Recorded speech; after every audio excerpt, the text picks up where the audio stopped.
One of the questions that I get asked is, how do I motivate others? It's important to realize that in order to motivate others, you got to be able to influence them.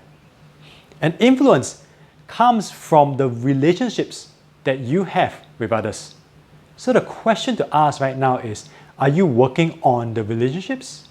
Having relationships is important because it gives you insights into what success looks like for others, especially those that you seek to lead. When you know what success looks like, it gives you the opportunity to be in a position to bring them closer to their success. And when you are able to do that, you can motivate them, and then you will be in a position to lead. At the same time, when you're doing so, others also want to see if you are motivated in doing what you do and in leading. Because sometimes the motivation that you have can be a source of inspiration that can motivate others. Nothing in life goes smoothly. There will always be challenges. When the tough times come and people around you are standing still, wondering if this is the end, you are looking for ways to bring everyone forward. Resilience in the face of challenges when everyone is feeling down is a sign that you are leading. It is not how often you fall down, but it is how often that you get back up that matters. The work in your workplace is never ending. It's easy to get overwhelmed by the number of things going on just in your own area of responsibility.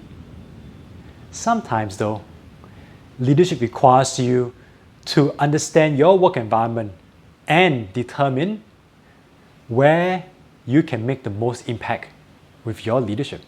And that means first understanding the environment around you and what's going on to make a determination as to where you can be most impactful. Because if you don't understand the work environment around you, how are you going to be able to apply your strengths and lead in those areas where you are most impactful and complement your weaknesses by working with others to still have a similar level of impact?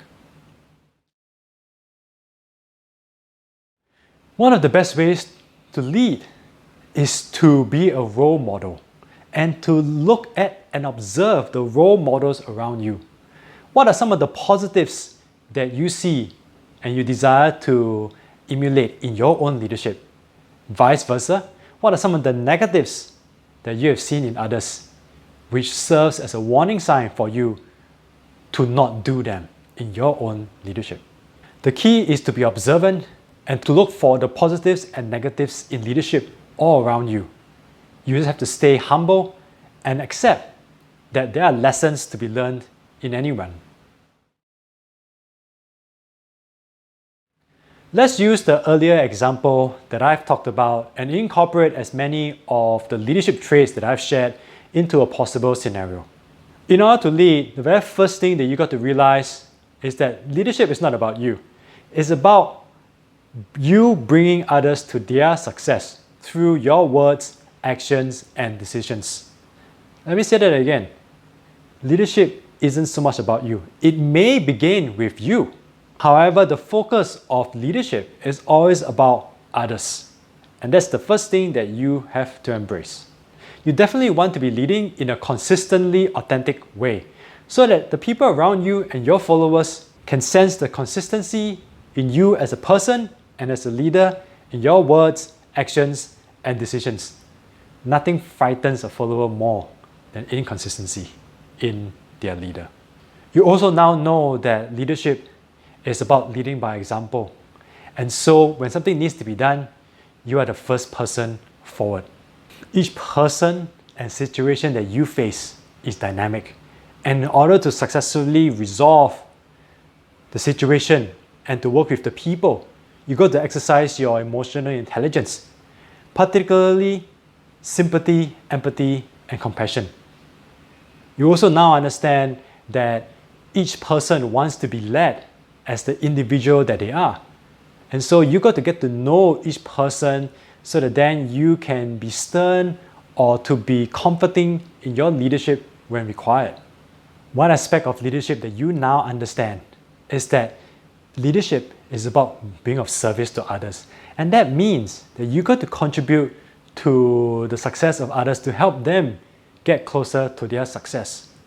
And one way to do so is by listening and asking insightful questions so that you can get the necessary information to be able to make better decisions and take more appropriate actions, which in turn helps you to boost your confidence as you achieve results. Even when you understand what success looks like for others, getting there is never a straight road with no challenges. And your ability to be resilient and to keep people moving forward will allow you to be seen as a leader and will keep you leading. You make the time to learn about the environment around you, especially in your workplace, so that you can understand where are the areas that you can exercise your leadership to bring about the greatest impact. At the same time, you also now understand that there are leadership lessons to be learned from anyone around you, as long as you're willing to do so. And these lessons could be in the positive or in the negative. It's just a case of you being observant about them. You can apply any of the traits that I've mentioned in this video in order to lead. But like I said earlier, the people that you work with and the situation that you face will be dynamic. So no one singular trait alone is going to help you to successfully lead. Leadership is a combination of traits. So in every situation and with the people that you work with, you have to deploy a variety of traits in order to resolve the situation and to help the people be successful. It is when you are able to use this variety of traits that is when you are then successfully leading. So the key really is in knowing what traits to use appropriately when the situation and the people who are involved call for it. And very often I would say that it's your emotional intelligence, particularly your sympathy, empathy, and compassion that will guide you the way forward. If you enjoyed this video so far, really appreciate if you give me the thumbs up. It helps me out with the YouTube algorithm. And if you have yet to subscribe to First Time Leadership, do click on that subscribe button to be notified of when new videos come out to help you with your leadership journey. And lastly, if you have any comments about what I've shared in this video, do share a comment below. So that's pretty much it. I've shared with you some of the leadership traits that will help you in order to lead. Knowing the traits is one thing. It's in practicing and in actually leading that makes you a leader. So it's time for you to take some action. In any case, my name is Daniel Lee from First Time Leadership. I look forward to speaking with you soon.